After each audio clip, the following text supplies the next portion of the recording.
Tonight, Mark Carney delivers a message of unity to Canadians and a sharp rebuttal to Donald Trump's latest jab. Canada doesn't live because of the United States. Canada thrives because we are Canadian. After big applause on the world stage, big pressure now to deliver here at home. At Issue weighs in on Carney's vision and the speech that got the world's attention. Plus, black boys disappearing from Ontario communities lured into the illegal drug trade. Anybody who's caught in a room with drugs and weapons with a 15, 14-year-old boy should be charged with human trafficking. The Fifth Estate investigation into the violent life they find themselves in far from home. And how big grocers can block competition and how that could impact your grocery prices.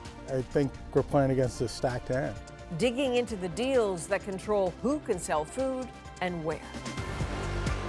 From CBC News, this is The National with Chief Correspondent Adrian Arsenault. Thanks for joining us. After a whirlwind of diplomacy and deal-making abroad from Beijing to Doha to Davos, Prime Minister Mark Carney is back in Canada tonight, gathering with his cabinet to face the challenges at home.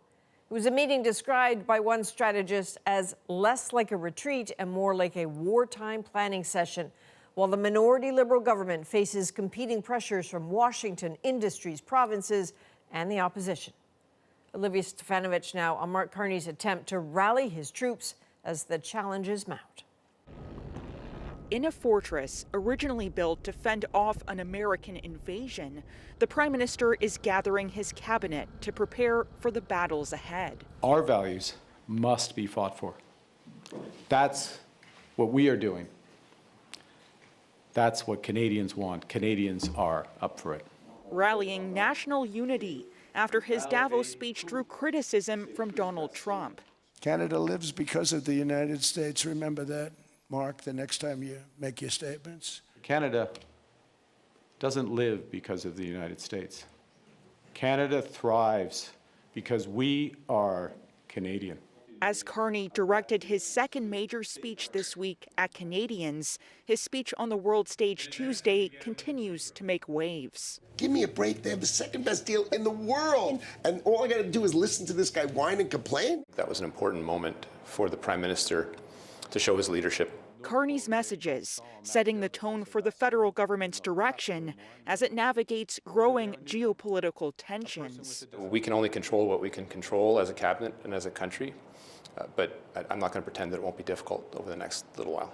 In a lengthy statement, Conservative leader Pierre Poilievre calls Carney's remarks at the World Economic Forum well-crafted, but blasted what he called Carney's failure to deliver on key promises. They do have to start to really point to things that they're doing, and people need to start feeling that there's at least some progress, right? This pollster says there may not be much runway left for this minority government to move on its priorities, including improving the economy and affordability. If there's a liability, it's that, and they need to perhaps do better in making people feel that things are going to get better, that create a little more optimism about how things are going to go over the next number of months and years. When it comes to the upcoming review of the Canada-United States-Mexico agreement, a senior government source tells CBC News that the minister responsible for Canada-U.S. trade, Dominic LeBlanc, is still planning to head to Washington, D.C. in the coming weeks to officially launch those formal negotiations. Okay, but Olivia, this is still against the backdrop of those very stark words from Mark Carney in Davos that Trump clearly noticed. Yeah, and a senior source tells me that this was intentional and that they believe that Carney's Davos speech puts Canada in a stronger negotiating position because the U.S. is now keenly aware of where Canada stands, and that the plan going forward, according to this source, is for Canada to stay the course and allow cooler heads to prevail. All right, thank you. That is Olivia Stefanovich in Quebec City. Let's turn now to Chief Political Correspondent Rosemary Barton. So, Rosie, a pretty remarkable week for Carney, two big speeches, but the one today, very different from what we heard in Davos. Yeah, for sure. This was clearly a speech for a domestic audience, Adrian, for Canadians themselves. It was steeped in history and symbolism, and it was, to try and remind Canadians how this country is so different from the United States, both in how it was created and how it works now. You heard that very direct response to Donald Trump at the end, too. So in some ways, a continuation of the themes of that speech in Davos, but in this case, also talking about the government's agenda and the need to act quickly in light of the world right now. There was also a lot of French in the speech, in part because of the location, obviously, but also because of some of the real concerns around national unity in this country, whether it be in Quebec or Alberta. That part may have backfired a little bit. You'll hear more about that on At Issue later. But if the Davos speech was lauded the world over, this speech didn't deliver quite as much in terms of the details of the government's priorities, how that's going to unfold, and explaining it to Canadians in a way that will make them understand how the government's trying to help. And of course, you know, when it comes to actually getting things done, he's still coming back to a minority parliament. Yeah, in some ways, the past 10 or so days that he's been on the road around the world may have been easier than what he's coming back to on Monday. It's easier to make deals and get investments than it is to move forward a legislative agenda when you don't have a majority. And some of what the Prime Minister wants to do does require that. You heard today, though, some rare praise from Pierre Poilievre about the speech itself. He then went on for about 6 more pages to talk about the failures of the government, whether it be on resource development or affordability. And that's a sign that Poilievre is obviously only going to go so far, and the Conservatives aren't going to make things any easier for the Prime Minister. That will be the challenge for the government as the House returns to work on Monday. All right, Rosie, thank you. Thank you. Rosie will be back with the At Issue panel. You can bet they will be digging into more about Carney's week and the challenges ahead. That's in about 20 minutes. Well, there is cautious relief in Europe tonight as leaders await details of a mysterious Greenland deal. Donald Trump's framework agreement with NATO may have avoided a U.S. takeover, but as Chris Brown explains, many questions remain about what was gained and what was given up. Whatever arrangement Donald Trump says he struck in Davos to defuse the Greenland crisis, it seems far from a done deal. To begin with, neither Greenland nor Denmark say they were part of it. I don't know what concrete in it. What I'm saying is that we have a high-level working group that will sort things out. We're having tremendous meetings with... The arrangement was apparently hatched between Trump and NATO Secretary General Mark Rutte, but both kept details vague. So what are we talking about? An acquisition of Greenland? Are you going to pay for it? I mean, we're talking about it. It's really being negotiated now, the details of it, but essentially it's total access. It's there's no end. Some reports have suggested the U.S. could gain actual sovereignty over military bases in Greenland, but Denmark has ruled that out. A discussion about our status as a sovereign state, it cannot be discussed, it cannot be changed. That leaves a possibility that Trump climbed down to get something he could have just asked for, rather than threatening to blow up a 76-year military alliance. It's all very confusing. And it's very hard to find any kind of functionality in it. Europe's pushback against Trump's threat of damaging tariffs is being seen as a win. I see that as a reflection of pragmatism, common sense, and sticking to our values and our principles. We give so much and we get so little in return. The president's rant in Davos was full of grievances about Europe, and a summit in Brussels Thursday night was focused on how to insulate the EU from more of his chaos. It is so important for all of us, also for our partners in Washington, to understand the difference between domination and leadership. Many Europeans see this outcome as their continent standing up to an American bully. The Greenland crisis has badly shaken confidence in Europe's most powerful ally. Chris Brown, CBC News, London.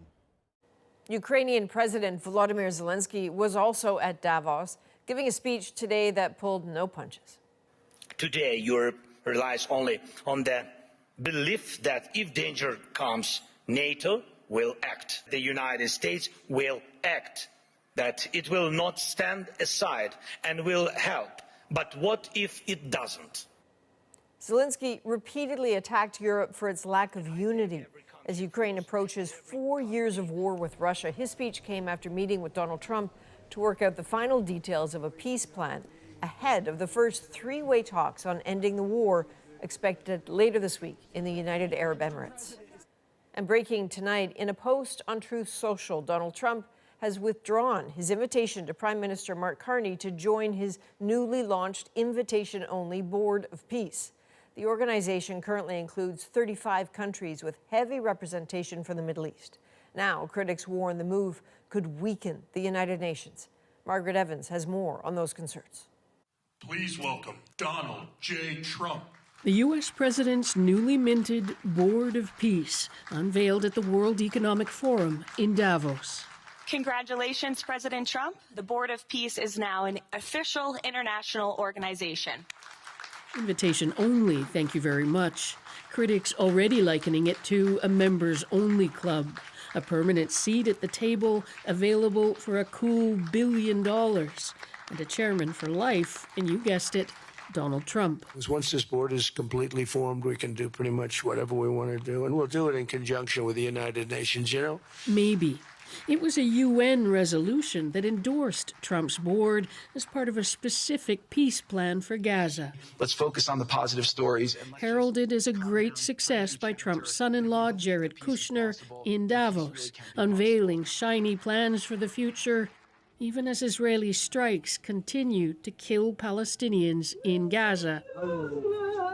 But the board's charter makes no mention of Gaza, and Trump says he can see it spreading out to other things with no mention of a need for the UN. Maybe we should think about looking... Critics accuse him of setting up a rival to the body.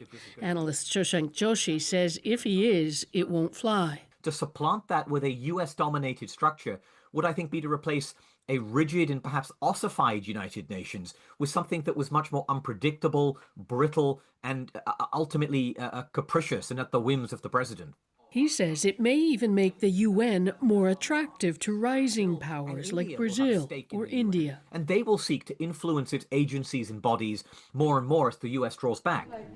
Many Western countries invited to join Trump's board have so far shied away. We do also have concerns about President Putin being part of something which is talking about peace.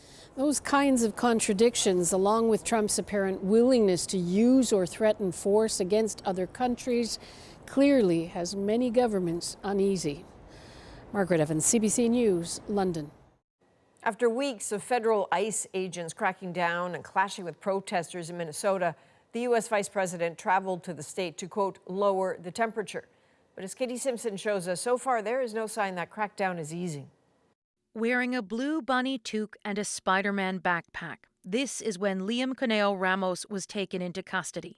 Witnesses say I showed up at the family driveway, apprehending the 5-year-old's father, then telling the preschooler to go to the home in an attempt to lure more family outside. Directed him to knock on the door, asking to be let in order to see if anyone else was home, essentially using a 5-year-old as bait.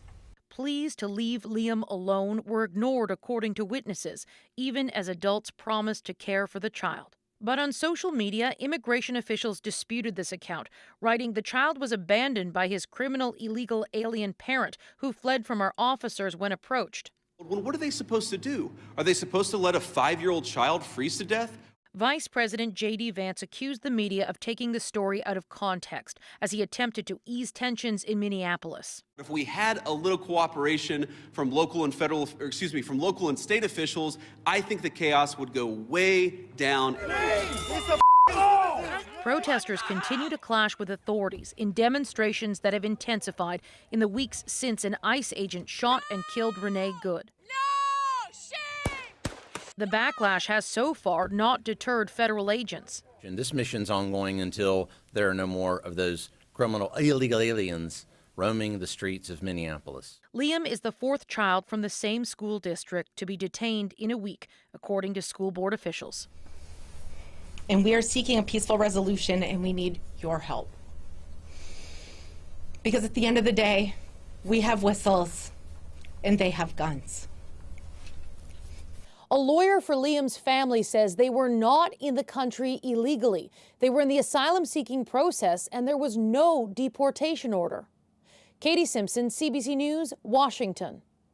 It is a race against time in New Zealand as rescuers search for possible survivors in the wake of a deadly landslide.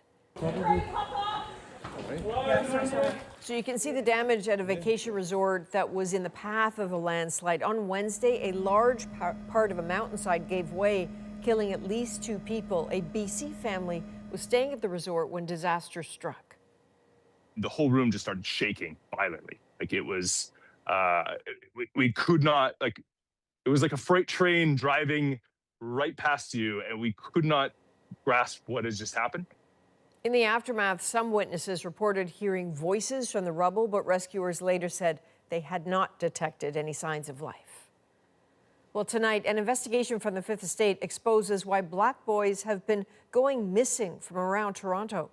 Co-host Mark Kelly shows us how they wind up far from home on the front lines of a dangerous drug trade. In communities across Ontario, Black boys are going missing. No child is off limits. Please, come home. For months, the Fifth Estate has been investigating how Toronto area street gangs are routinely exploiting Black boys to work the drug trade. O'Shea Stewart is a specialized school counselor who tries to keep kids in school. Do you think that Black kids are more vulnerable? Definitely. I would say anybody in a marginalized community is more vulnerable. The boys are being used as mules to transport and sell illegal drugs in Northern Ontario communities. As many as 20 organized drug networks from Toronto are operating in Thunder Bay. We have children who are involved in this. Is there a draw? Is there a coercion? Is there an exploitation? The gangs are now moving boys further north left to fend for themselves. Ganoogaming is a First Nation community of 200, 3.5 hours northeast of Thunder Bay. How in the world did they even get here? Chief Sherry Taylor says 2 teenagers from Brampton, Ontario were dropped off on the reserve in the fall to sell drugs at this house. 2 local men later confronted them. A dispute ensued, shots rang out. 1 man was killed, the other badly wounded. And that's when the boys from Brampton ran for their lives. The teens were both charged with second-degree murder and attempted murder. One of the accused is just 15 years old. Advocate Shayna McCullough is calling on charges for those who lure the boys. I think that anybody who's caught in a room with drugs and weapons with a 15, 14-year-old boy should be charged with human trafficking. One father, whose identity we're protecting for fear of retribution, drove to Thunder Bay to find his son, and he has a message for the adults who recruited him. You guys are cowards. You know the laws. You know what it is. Do it yourself. In the meantime, more boys are being lured into the life, getting on buses and heading north, unaware of the danger that awaits them. I just want to emphasize these aren't isolated cases. Adrian, we've been working on this story for months, and we've learned about dozens of cases of boys lured into the life and then sent north. So I'm confused about something. There's a call in the story to treat these boys as victims of human trafficking. Right. What stands in the way of police charging the gang leaders with that? That would require the boys to name gang members and testify against them in court, and that could be a death sentence. So for the boys, staying silent means staying safe.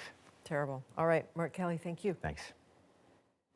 You can watch the Fifth Estate's full investigation, Missing Black Boys, right now on YouTube or Friday at 9 p.m. on CBC Television and CBC Gem.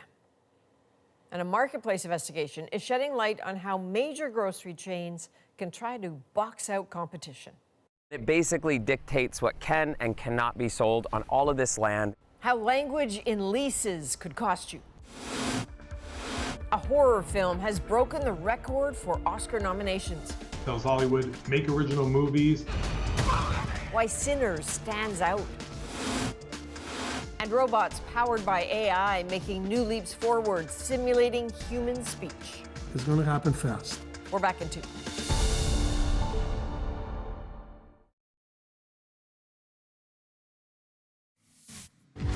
Shane Hollander, I wanted to introduce myself. Okay. From the small screen to the global stage, the stars of the Canadian hockey drama Heated Rivalry will be among the torchbearers at the Milano Cortina Winter Games. Canadian Hudson Williams, who plays Shane Hollander, and American Connor Story, who plays Ilya Rozanov, will carry the Olympic torch during the relay ahead of the opening ceremony on February the 6th. Well, restrictions on competition may be helping keep grocery prices in Canada stubbornly high. A new CBC Marketplace investigation shows how grocery giants can use property controls to shut out competitors. The Competition Bureau is pushing back, and as Chris Glover shows us, one province is going even further. And it basically dictates what can and cannot be sold on all of this land in this plaza. The lease agreement for this food land in Picton, Ontario, owned by Sobeys, expressly restricts competitors. Really? Uh-huh. Wow. I think we're playing against a stacked hand. Something called a property control stipulates no other business can sell any food in the plaza without the grocer's written consent, which can be unreasonably or arbitrarily withheld. It also means the plaza's Dollarama is only allowed to sell non-perishable food and not at a deep discount to lure people in. It's just one more reason why things are more expensive. Marketplace dug through dozens of grocery store records and found similar property controls across Canada. They are clearly, I think, a particularly egregious and incremental way that companies have taken advantage of consumers. Canada's Competition Bureau is investigating, even filing court orders to track down grocers' property controls. It really does undermine the competitive process when there are clear limitations on who can compete and how they can compete. The Bureau is calling on grocers to stop using property controls and provinces to take action, like Manitoba did last June. I don't think one grocery store should be able to prevent another one from opening up shop. But one Canadian grocer is fighting to keep its controls in place. Sobeys requested exemptions for 43 of its stores throughout Manitoba. So then why allow for the exemption? Oh, it's our expectation that all of these things are going to be removed in time. Sobeys didn't respond to Marketplace's request, and Metro declined to comment. In a statement, Loblaws says it's already released 150 property records across Canada, and it's prepared to eliminate all others if other grocery retailers agree to do the same. Chris Glover, CBC News, Toronto. You can watch the full investigation, Grocery Gridlock, on Marketplace Friday at 8 p.m., 8:30 in Newfoundland, wherever you watch CBC. Well, Sinners has stacked up 16 Academy Award nominations, breaking a record once held by Titanic. The way it's made, the way it was filmed, the music, everything. I was totally blown away too when I watched it. How the movie has succeeded where most horror flicks have failed.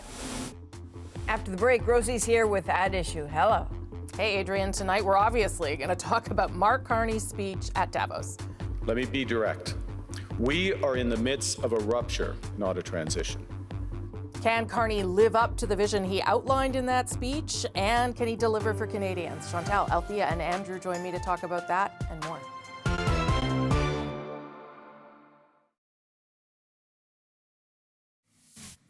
Then when the film was nominated, we both, we jumped. That is Montreal filmmaker Alison McAlpine celebrating today's Oscar nomination in the short documentary category for Perfectly Estrangeness. Some other Canadians in the running: director Maggie Kang for K-pop Demon Hunters, which is up for Best Animated Feature. So is the Pixar film Elio, which means a nod for director Dami Shi. And The Girl Who Cried Pearls is nominated for Best Animated Short.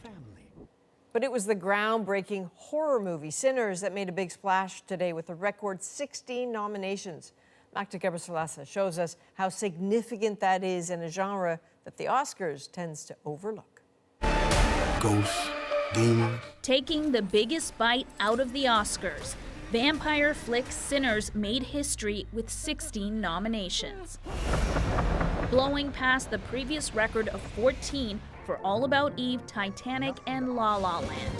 Wumi Masaku, nominated for her performance in the film, woke up to the news. It feels really amazing that this film, our characters, our crew are being celebrated. The film's Oscar nods include Best Actor for Michael B. Jordan, who played twins, Best Directing for Ryan Coogler, and Best Picture. Wow, this is amazing. Canadian Nathaniel Arcand got to experience the film firsthand, playing Chaitan, the Choctaw vampire hunter.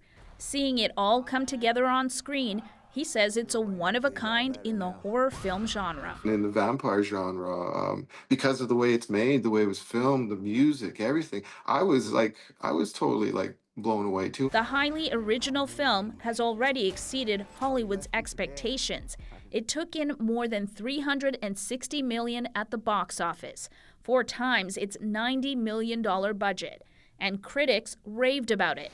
Historically, though, the Academy has shown little love to horror films. Looking at the history of the Academy, The last horror movie to win Best Picture was The Silence of the Lambs. I'll help you catch him, Clary. Something like The Exorcist got a lot of nominations, and it didn't win in the end. Clayton Davis thinks Sinners will have better luck. Either way, he says the film's success has already sent a message to Hollywood. Tells Hollywood, make original movies, trust your auteurs, and trust the audiences will find those movies, and everyone wins. The question now is, will Sinners win big come Oscar night? All will be revealed on March 15th. Magda Gebre-Selassie, CBC News, Toronto. Now, let's break down the news shaping our world. Tonight, Rosie's here with that issue.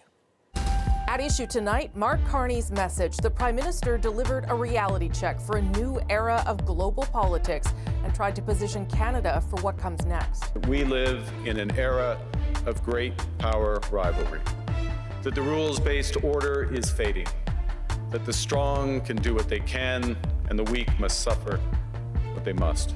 Let me be direct. We are in the midst of a rupture, not a transition. The middle powers must act together because if we're not at the table, we're on the menu. President Trump took notice during his own remarks. Canada lives because of the United States. Remember that, Mark, the next time you make your statements. So what does Mark Carney's Davos speech tell us about the new dynamic amongst world leaders? What does this vision mean for Canada? I'm Rosemary Barton, here to break it all down tonight. Chantal Hébert, Andrew Coyne, Althea Raj. I'm glad that we finally get to hear from all of you because it has been a remarkable week and certainly a lot of response and reaction to the Prime Minister's speech. Let's start with you, Chantal, in terms of how important a speech that was or whether it was important and significant. Well, I guess you have to judge speeches by their impact. And I don't think we've seen very many speeches by the head of government of Canada that has had as much impact. To have the text of your speech reprinted in Le Monde and in the New York Times is pretty much unheard of. And I think timing had a lot to do with it. Mark Carney delivered the speech that a lot of people in Europe but also in the U.S. wanted to hear. It was a solid speech. It does establish Mark Carney, I believe, as an influential voice in the conversations going forward. It probably is not going to hurt his standing at home. Let's see what happens next, though, because that's like writing a grade column. And then all the action or the other columns that follow can't quite live up to that great one. So let's see what happens next. I'm sure none of you are familiar with that experience at all. Andrew, what did you make of how the Prime Minister was positioning Canada on the world stage? Well, it was overpraised, shall we say. It was not the most eloquent speech I've ever heard. I saw people comparing it to the, Winston Churchill, "We'll fight them on the beaches." It wasn't necessarily breaking new ground in its analysis, but it had the impact it did. Partly because of who was saying it. I don't mean Mark Carney himself, but the Prime Minister of a country with it sends 75% of its exports to the United States, warning of the dangers of too deep integration with a great power that has turned predatory, catches people's attention. He's got skin in the game. So he wasn't just giving casual advice to other people that he wasn't going to have to face himself. It's certainly, I think, the candor of it, the bluntness of it, it's pretty accurate appraisal. The fact that he said it out loud, and as Chantal said, the timing. He caught the mood in the room after the insanity of Trump's Greenland escapade, which really does seem to have been the last straw for a lot of people in Europe, a lot of European leaders. I think people are now realizing the trap that they've been caught in. They're certainly realizing that the old game of trying to flatter and accommodate Trump has reached its terminus, and that a bit of defiance and a bit of resolve is now going to be required. It was probably required a long time ago, but there's no alternative now. So framing that in terms of a new trade policy is the start. But I think what you're seeing in there is the seeds of potentially the emergence of a rival organization to NATO, to anything led by the United States. If the United States is going to absent itself from the club of democracies in the way that it so signally seems to be doing, the other democracies may have something to say about that. Yeah, the beginning of whatever the new system is after the old one collapses, I think is how the Prime Minister pointed to it. Althea, your thoughts? I'm not going to talk about the so-called Board of Peace, but on the speech itself, I feel like there were two different audiences. Two Canadians, the themes that he talked about, this is a rupture, it's not a transition. If you're not at the table, you're on the menu. Like, these are sayings that he's basically been talking about for the past 8-9 months. And I think the biggest takeaway for a domestic audience was basically how he tried to insulate himself from criticism from making deals with countries whose human rights records we might find repugnant, like China, like the UAE, like Qatar, by basically saying we need to follow an interest-based foreign policy. We do not have the luxury anymore of basically following our values and our principles. And even when he talked about what his foreign policy will be about, pragmatism and principles, when he went to the pragmatism part, he talked about how we may not actually make deals with people who share our values. So there goes the principled part of the first part of the policy. The other message, which I found really interesting, was the international reception. Because I think it was a huge wake-up call, especially to people in the United States, that what Trump is doing is not just impacting this term, however long it may last, but it is going to impact the next presidents, America as a whole. Things have drastically changed. And I don't know, like, looking at the coverage in the United States, whether it's in the New York Times or social media influencers or whatnot, it seems like this had never occurred to them before, that the system that the United States has created is gone, and that partners have to move in a different direction. Yeah, and that the trust is broken fundamentally as well. So I know you went in there, Chantal, but I want you all to sort of talk about then Donald Trump's response and then the risk of that, the speech, or whether there was risk in saying those things, given that we have to maintain some sort of relationship with the U.S. Chantal? I thought it was a mild reaction on the part of Donald Trump, and he wasn't having the greatest day, put it this way, or the greatest visit at Davos. And I don't think it was a key concern of his, which is why it came out like that. I think Canadians by now are pretty inured to these kinds of statements. Now, that brings people to our main interest, which is the renegotiation of CUSMA, the free trade agreement. And I think what the past 2 weeks have sent as a message, and that goes well beyond the speech by Mark Carney, but the speech tailors into that, is this is a president who has made trade deals with the European Union, with the UK, and then when he wasn't pleased about their defense of Greenland and Denmark's sovereignty, decided that he could threaten to impose new tariffs. Message from that? You can negotiate all you want with Donald Trump, but his word is not worth the paper he signs on. And I think that casts a different light on what's going to be happening in this country over the next 8 or 9 months, because in the end, we are at the mercy of the whims of someone who wakes up at 2 in the morning and decides that he's going to put 200% tariffs on whatever. Because he's in a bad mood about something you said that is totally within your purview as a sovereign country. Okay, I only have a couple minutes left, Andrew. Well, and the key theme of the speech is, unless we all act together against this, we'll all be at the victim of his whims, the mercy of his whims. So in part, it's a kind of a declaration of independence in the sense that I think what you're announcing there is we are not going to let the CUSMA negotiations become a stick with which to beat us. We're prepared to walk away if we have to. I think what he's basically signaling is we have bottom lines. We have got ourselves in a situation where we are overly dependent on the United States, but we are going to try to find whatever ways we can, both economically and militarily, to lessen our dependence. Now, it's a tough thing. We're not just building the plane while we fly it, we're having to build a whole second plane while keeping the first one aloft.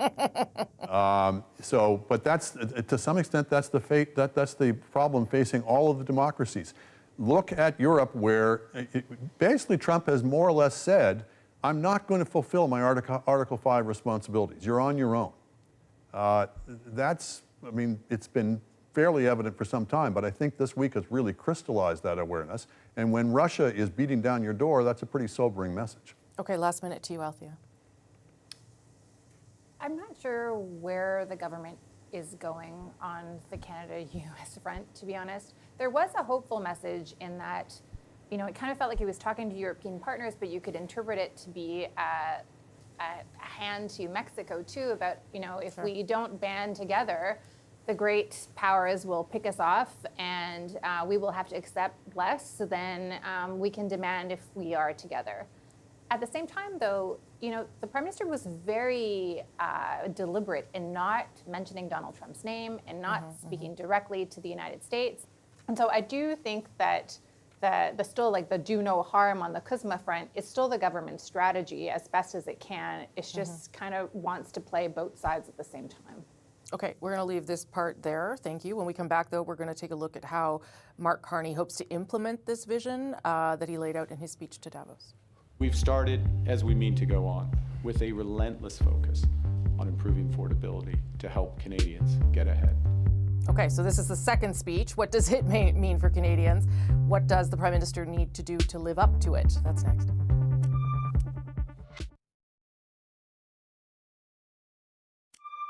At issue, Carney's Canada. The Prime Minister outlined his government's priorities ahead of the House of Commons returning. Now, Canada can't solve all the world's problems, but we can show that another way is possible. And added a rebuke of Donald Trump's criticisms from Davos. Canada doesn't live because of the United States. Canada thrives because we are Canadian. The Conservative leader praised the Prime Minister's defense of Canada, but also called out the gaps between rhetoric and reality, demanding more results. So what does Mark Carney need to do to live up to his vision for Canada on the world stage? Can he deliver on the rhetoric that he laid out? Let's bring everyone back. Chantal, Andrew, and Althea. As Chantal said, sometimes when you write a second column and it's not as good as the first, people will notice. So I'll apply that frame here, Althea. Obviously, the speech was different. It was for a different audience and it was about different things. But what did you think it did in terms of sort of demonstrating to Canadians what the government is going to be up to? I'm not sure that he did that. I think, frankly, he should have stopped talking and let the Davos speech continue because he got rave reviews. This was kind of like a Justin Trudeau pablum speech, like tries to make you feel good about yourself. You know, Canada will thrive because we're Canadian. What does that mean? But worst, he shot himself in the foot by kind of suggesting that he doesn't absolutely know, A, much about Canadian history, B, the symbolism of being there. And like, Quebecers don't view this as a moment where we all came together and said, kumbaya, let us all get together. They view it as a conquest. Sure. So this, you know, I don't know what happened with that speech, but it clearly needed an editor who said, "This is best we rewrite this and leave it for another day." I mean, I took it as this is our founding peoples, you know, regardless of. I understand what he was doing. But that's why he did it. That's why he did it. Yes, across the country. I get it. You know, he didn't talk about the West. Yeah. I got it. Now the leader of the PQ is planning to do a rebuttal on Sunday on this speech. Like, it's just opening a whole can of worms that he didn't need to go there. Chantal. Seriously, you do not go to the Plains of Abraham to praise a great coming together moment. And you don't need to be a sovereigntist, a federalist. That's common knowledge here.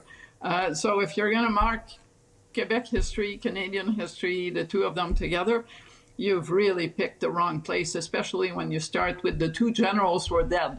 And this was the end of New France. I'm quoting here. No. But the other thing is, the first speech was, I believe, in sync with where a lot of Canadians, Quebecers, Canadians, whoever, were on the Trump issue. This speech, the kind of unity speech, it wasn't just a reminder of Justin Trudeau's speech. He would never have made that mistake, by the way. It was more a reminder of the era when you come to Quebec and you need to preach unity to Quebecers. And I believe that was totally ill-timed. Andrew. I'm not sure I'm quite as vexed about it as my colleagues, but I do think it was mostly, I mean, it was a pretty bog standard liberal leader speech. So a big chunk of it on unity, a big chunk about how the Liberals created Canada, all the policies that we brought you. He managed to work in a couple of Conservative prime ministers, but only when they did Liberal things. So it wasn't, if the first speech had that great impact because it read the room so well, I'm not sure he read the national room necessarily as well. I'm not sure what the necessity of this speech was, other than it may be the kickoff of an election campaign to come. But as I say, I'm not sure he did himself quite as much harm as has been suggested here. Okay, what did you make of Pierre Poilievre's response? So far, it's just a written statement. There's a video that may come, but there was a shift there too. I thought, Althea, maybe not as much as is needed, but the fact that he didn't criticize the speech per se seemed a little different than what we've come to expect from the Conservative leader. Well, to be clear, we're talking about the Davos speech. That's right, the Davos speech today at the Citadel. This is Pierre Poilievre's best statement, I think, that I have ever read from the Conservative leader. I almost fell off my chair when the word started with he wanted to congratulate the Prime Minister on a, quote, well-crafted and eloquently delivered speech and offer, quote, praise of his own. So I thought it struck the right balance because Mark Carney has been getting that congratulatory message from around the globe on the Davos speech, but also in his criticisms, which I thought were fair and just, frankly, where he said, you know, you can pretend that the relationship with the United States is over, but, you know, 3/4 of our goods still go to the United States, and that relationship is integral to be protected, and we cannot gloss over that. And the other part on the values bit that I spoke with in the first block, you know, you can't be naive, basically, he's saying, about running into the arms of China, because this is still a regime that has, you know, kidnapped Canadian citizens, is engaged in, or has been shown to be engaged in electoral interference and foreign interference. You know, this is not a country that shares our values, and so you can't gloss over that. Pierre Poilievre basically needs to wait until Mark Carney fails, and now he's setting himself as a constructive force. And so I thought it was strategically smart. 30 seconds to you, Chantal, then I gotta go. But it also showed how loudly the Prime Minister's Davos speech echoed in the Conservative chambers. That it required a response that went beyond the usual snide social media comment. Whether that appeases the Conservatives who are saying, where is our leader as an aspiring Prime Minister? It goes some way to that. But I thought the timing of the response was also a sign of the pressure that Pierre Poilievre has been under since the Davos speech. Okay, that is it for At Issue on The National. Anyway, we're going to keep this conversation going. We're going to talk about the fallout of that Canada-China deal, particularly around EVs. Now back to Adrian, though, in Toronto. Hey, thanks, Rosie. Coming up, a team of engineers taking robots to the next level. I guarantee you within a few years, they're going to look just like humans. Oh boy, how they're learning to lip sync in our moment.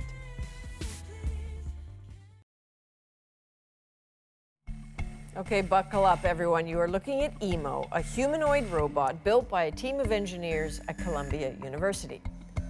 So to help it mimic human facial movements, they trained it using AI, and now the creation of a lip-syncing android makes our moment.